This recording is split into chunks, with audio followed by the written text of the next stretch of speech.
Девчонки, всем привет! Сегодня мы с вами будем смотреть мои покупки за июль месяц. Девчонки, забыла сделать объявление, что теперь все свои ролики я дублирую в канал в Телеграме, прямо туда. Ссылка на него будет в описании. Заранее скажу, что здесь уже не будет коробочек, что-то будет начатое, какие-то продукты уже будут совсем не первым впечатлением для меня, потому что примерно неделю назад я уже сняла это видео, и почему-то удалила. Не знаю зачем. В общем, давайте начинать. Как обычно, начну с ухода и ухода за волосами. Долго задерживаться не буду, потому что я просто повторила те продукты, к которым я пристрастилась, которые меня полностью устраивают. Во-первых, повторила вот такой вот шампунь с гибискусом. Это марка Maui Moisture, я про нее много раз говорила. Здесь конкретно у меня версия для всех типов волос, тем не менее, это увлажнение и восстановление. Он очень легкий, хорошо промывает мои жирные волосы, волосы после него не жирнятся, и он их не сушит. Мне он нравится по всем характеристикам, а также еще тем, что можно пользоваться всей семьей, он подходит нам всем, и маленьким детям, и мужу, у которого очень сухая кожа головы, и мне, у которой, в принципе, она жирная.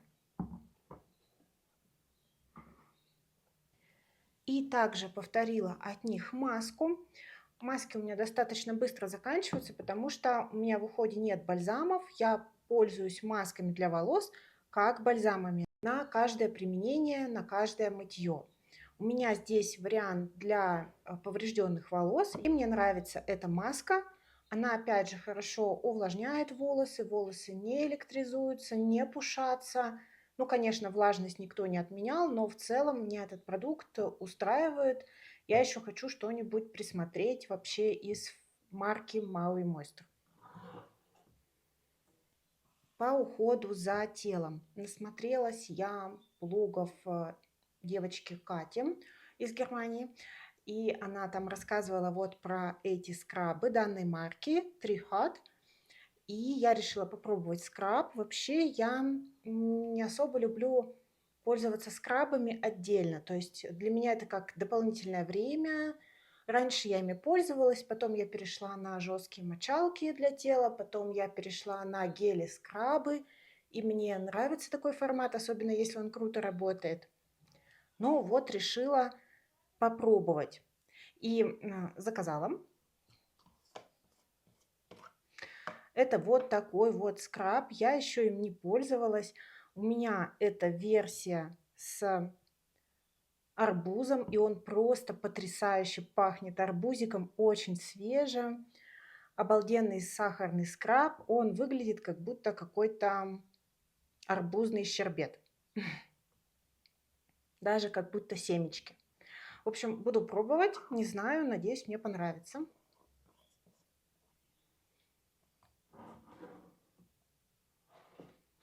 Также я приобрела себе еще одну упаковку крема от Hempz. Это у меня версия абрикос и клементин. Мне очень понравился этот крем. Я брала его в другой версии. Там он пахнет такими легкими фруктиками, вроде маракуйи. Мне нравится, как он увлажняет руки и тело, но кожа у меня не сухая на теле. Я его уже открыла, я им уже пользуюсь. Обалденный аромат. Здесь аромат именно такой, как я считаю, и нужен для крема для тела. Он очень чувствуется ярко при нанесении, но достаточно быстро выветривается. И если вы потом наносите аромат, то, ну, какой-то там, да, парфюм, то он не смешивается с запахом крема, и вот это молочко, оно не мешает, скажем так, звучать аромату. Нравится мне продукция от Hempz, нравится, как увлажняют их кремы, но хочу отметить, что до этого, например, я пользовалась кремами от Bath Body Works, а также у меня был отдельно крем для ног от The Act. И в случае с кремом Bath Body Works он такой плотный и питательный, что при желании можно поставить его на прикроватную тумбочку и использовать его и для рук, и для тела, и для ног. Вот этот крем для ног мне не очень подходит. К сожалению, у меня были на него такие надежды на универсальность, но немножко он полегче и недостаточен, конечно же, для сухих пяток. Хотя я думала, скажем так, приобрести что-то такое универсальное. Этот я поставила на прикроватную тумбочку, а первый, который покупала месяцем ранее, я поставила в ванную комнату. В любом случае, мне средство понравилось. Просто я буду иметь в виду, что на прикроватную именно тумбочку, то есть там, где я пользуюсь кремом как средством для рук и для ног, мне нужно что-то поплотнее все-таки. Далее пойдут покупки под влиянием ТикТока. Я уже подумываю ТикТок нафиг удалить, потому что я уже столько всего купила под его влиянием. И знаете, как вот ребенок, который себя не может от рекламы защитить, начинаю просто там хапать все, что красиво выглядит. Ну, давайте смотреть, что же я взяла. Во-первых, парфюм. Насмотрелась я всяких роликов про арабские ароматы. И также, кстати, арабские ароматы становятся, я так смотрю, все популярнее и популярнее у парф-блогеров. И я решила взять Латафу на пробу. Это очень бюджетные ароматы. И Латафа, в принципе, популярна своими ярами, да, какой-то еще Хая, что ли, там у них аромат самый популярный. В итоге я читала описание и выбрала Кает Ал Фарсан.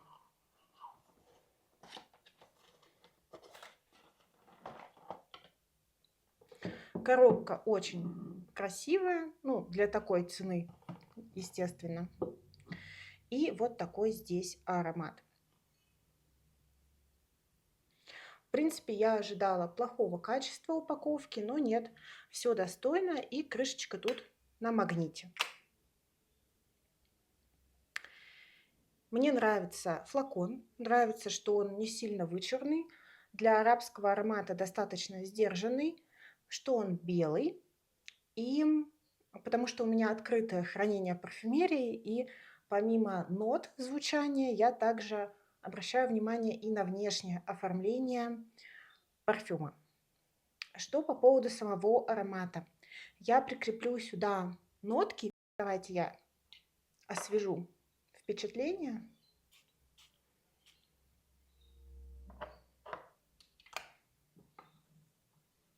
Для меня это пахнет кокосовым уходовым кремом для тела после загара. Вот какие-то такие идут ассоциации, и я читала, когда пирамиду, я не чувствую тут фруктов, но я чувствую какой-то, даже немножко миндаль, не знаю, есть ли он в пирамиде, чувствую кокос и какой-то крем. Очень, на самом деле, такой милый, приятный аромат, который навевает воспоминания о каком-то отдыхе на пляже. Именно поэтому я его и выбрала, потому что я пока монтировала влог с Кубы, меня что-то так пробрало, я захотела возобновить воспоминания об вот этом всем. И, конечно, да, то есть это солнцезащитный крем или средство после загара. Немножко у меня к нему есть такая претензия, он достаточно нестойкий на данный момент, и он как будто немножко полупрозрачный. Мне кажется, что для такого аромата, именно для такого типа аромата, ему немножко не хватает густоты, плотноты. Не знаю, как это объяснить, чтобы он так сидел помощнее. Вот. И мне кажется, что ему надо настояться, потому что я посмотрела кучу обзоров, я вообще чуть подсела на парф-обзоры вот, на ютубе, и я думаю, что этому аромату надо отстояться, и в следующий раз, когда я его буду активно пользовать, например, летом, или мне зимой захочется вернуться в лето, да, на пляж, я надеюсь, что он раскроется немножко гуще. Ну, в любом случае, аромат это бюджетный, хотя все блогеры его и хвалят, но нужно иметь в виду, что он, конечно, выдает свой бюджет, то есть я, во всяком случае, его чувствую. Вот как садится на вас вот такой вот горячей кожей с кокосовым кремом после загара, вот так вот он и будет звучать, то есть тут не нужно ждать никакой многогранности, но в любом случае за 1500 рублей это очень-очень-очень достойно. Теперь можно переходить к декоративке. Начнем по мере нанесения макияжа. Значит, приобрела я вот такой вот Halo Glow фильтр от Elf. Мне его разрекламировала блогер Вита. Он ей очень нравится.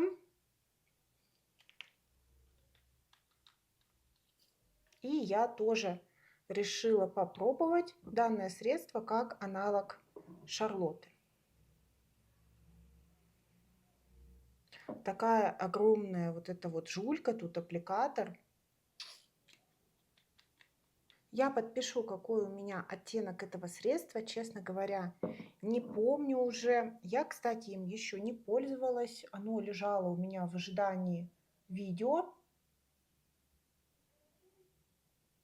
Ну и вот такой вот здесь тонирующий, подсвечивающий эффект. Мне кажется, что его можно даже как такую легкую тональную основу использовать, особенно для тех, у кого сухая кожа. В общем, буду пробовать либо как базу, либо как тональник. Посмотрим. Следующие несколько покупок – это румяна. В своей инвентаризации я говорила, что не планирую больше покупать румяна, и это действительно так. Просто мне пришло все то, что я успела заказать к моменту, собственно, подсчета румян. Во-первых, я заказала себе еще несколько продуктов от Шигла. Мне очень понравилась формула их жидких продуктов. Бронзер у меня вообще на ежедневном применении. И румяна с хайлайтерами мне тоже понравились. И вот у меня два новеньких оттенка румян. И это Risky Business и Petal Talk. Давайте пробовать. Опять тут вот эта вот жулька.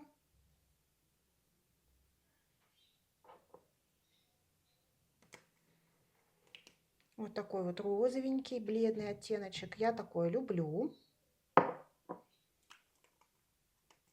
И Risky Business, он такой более нюдовый.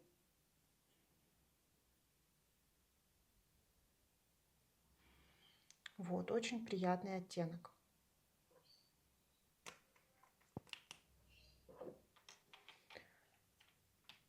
Мне румяна от Шиглэм зашли. Очень бюджетно и мило, дизайн классный, в общем, супер. Так, и далее еще я взяла второй оттенок хайлайтера, и на сей раз это оттенок Vanilla Frost. Здесь уже жульки нет, здесь вот такая палочка. Вот такой вот он.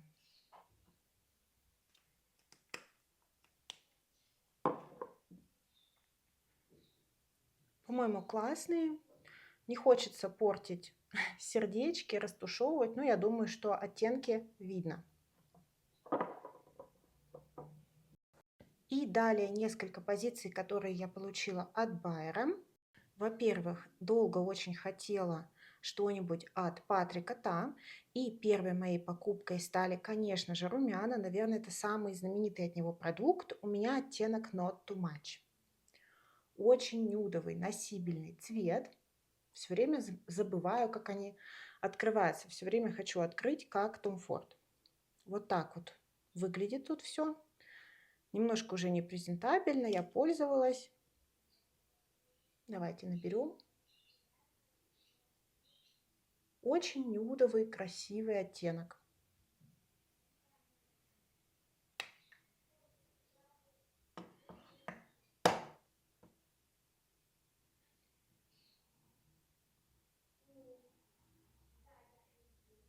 Вот такой вот нежненький. И вот такой вот сухой. Мне формула понравилась. Я бы хотела еще из этого запуска один оттенок, такой оранжево-неоновый. Вполне возможно, что все-таки его приобрету.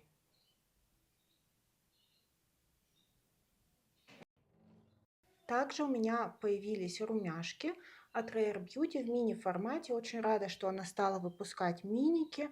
потому что это вроде как не новинка, но я не пробовала, хотелось бы попробовать. У меня оттенок Happy. Вот такой он тут достаточно яркий. Ну, на щеках очень так нюдово, симпатичненько. Нравятся мне такие розовые оттенки, которые немножко в коралловый уходят.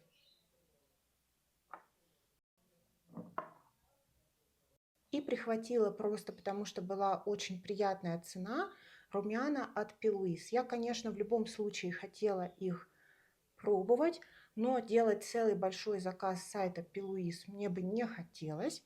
В итоге я взяла то, что было в наличии, огромный объем, вот такие жидкие румяна в оттенке Apricot Smoothie. Жульку давайте снимем. Вот что хорошо здесь, она снимается.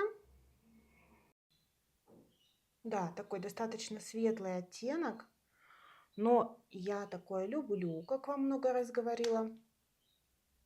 Мне такое нравится. Я носила, в принципе, неплохо.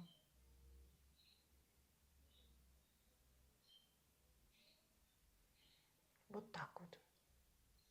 Очень, по-моему, приятненько. Ну и раз тут сводчи уже все сделаны, можно все, я думаю, попробовать растушевать. Так, значит, это Petal Talk. Уже схватились. Мне вот еще нравится в этой формуле от Sheglam, что они фиксируются. Риски бизнес. Он, кстати, с блесточками оттенок. Не каждому такое подойдет. Потом Happy.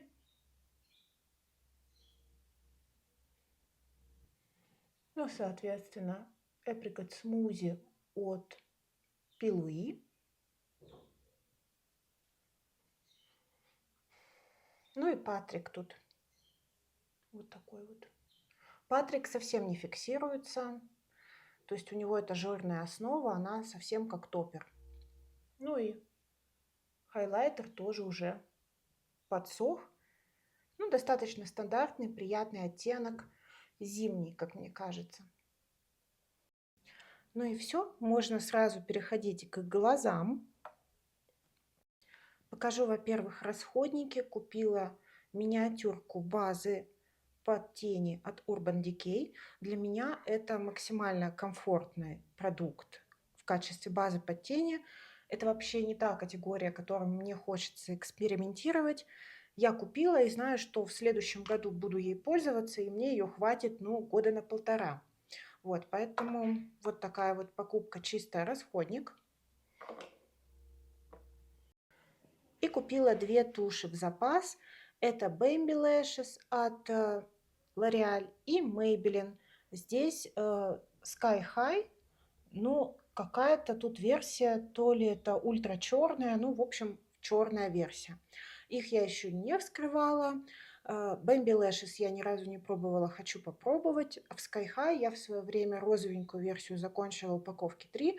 Я в этой туши абсолютно уверена.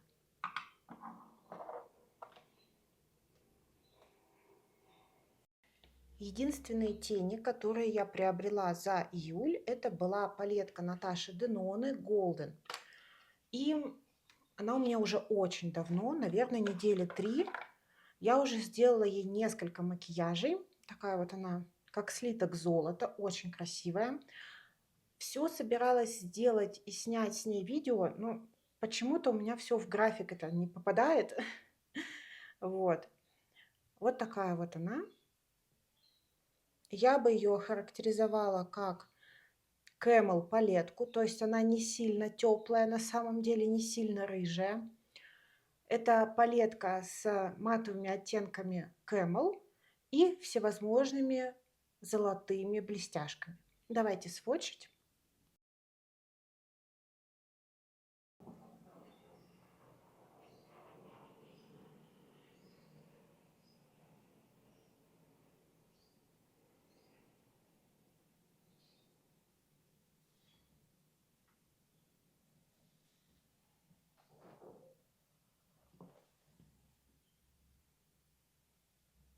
Вот первый рядочек.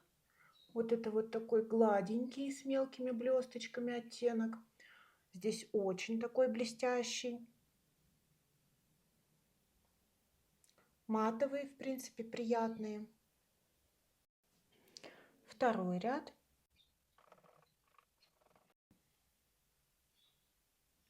Вот это вот что-то с зеленцой коричневое, сатин.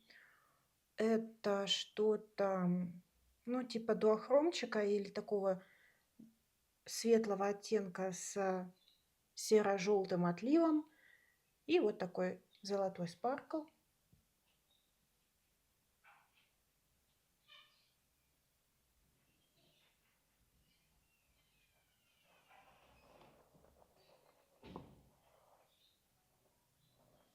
Вот второй ряд. Вот этот вот оттенок очень хорошо смотрится в уголочке глаза. Вот этот для затемнения во внешнюю часть подвижного века. Так, и последний ряд.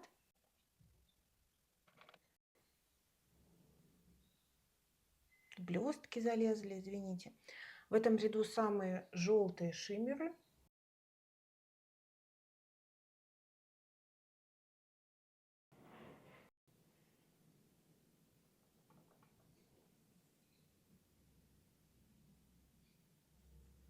Вот так. Вот такие сводчи.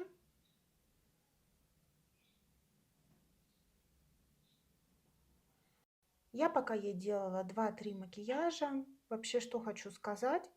Это такая палетка, как и все, в принципе, последние запуски у Деноны. Монохромная и для быстрого эффектного макияжа. То есть я понимаю для себя, что, скорее всего, каждый мой макияж будет строиться либо вот на этой, вот этой, вот этой или вот этой блестяшке на все подвижное веко, типа вот этого или вот этого оттенка в уголочек глаза, вот этого либо вот этого во внешнюю часть и какой-то складочки легкой и, возможно, стрелки. Вот этот оттенок сводчится плохо, но он пигментированный. Поэтому это, знаете, такой вариант на случай, если вы любите золото или иногда просто делаете макияжи золотые, но у вас почему-то нету палетки, где было бы много сосредоточено золотых оттенков, и вам вот она нужна, вы всегда будете знать, что сделаете ей что-то очень быстро и эффектно. В принципе, я покупкой довольна.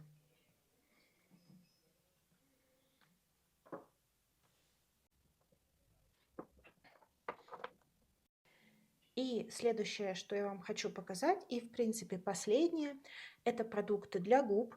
Как я уже сказала, последние пару месяцев меня захватил TikTok.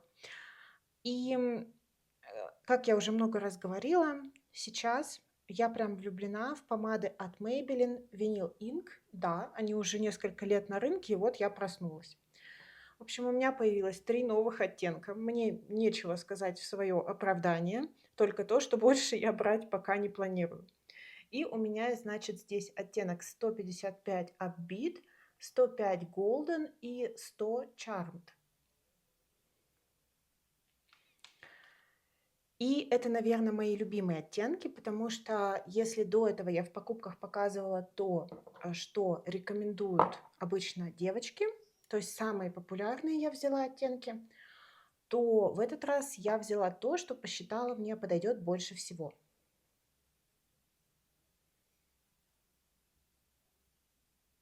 Вот такой оттенок. Это 100 Charmed.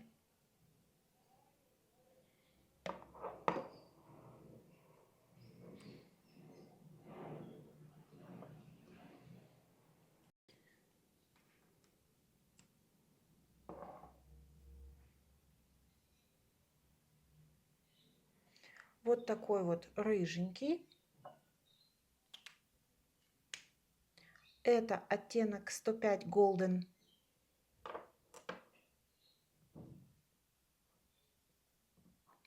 И последний Upbeat.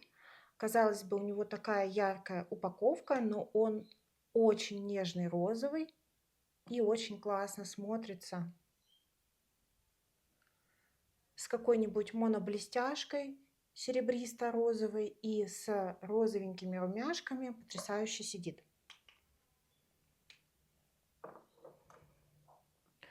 Наверное, любимый у меня здесь оттенок Golden. Я вообще делала макияж, используя вот этот вот оттенок от Maybelline, румяна от Патрика и палетку Golden. И это был потрясающий такой свеженький летний дневной макияж. Мне, в принципе, понравились все продукты, которые я приобрела за предыдущий месяц, из тех, которые я успела, конечно же, попробовать. Вот, это были все мои покупки за июль. У нас уже на носу середина августа. Вот, как вы видите, у меня опять всего одна палетка теней. Но в следующих месяцах у меня уже из покупок будут практически одни только палетки. И палеток будет много. То есть у меня вернулся интерес к теням. Вот, ну а пока это было все. Все, что было куплено за предыдущий месяц. Спасибо вам большое за внимание. Напишите, может быть, что-то у вас из этого есть, или вы на что-то хотели бы увидеть обзор или макияж. Поделитесь своим мнением. Я вам желаю всем отличных и удачных косметических покупок. Радуйте себя, пожалуйста. Всем спасибо за внимание. Всем пока!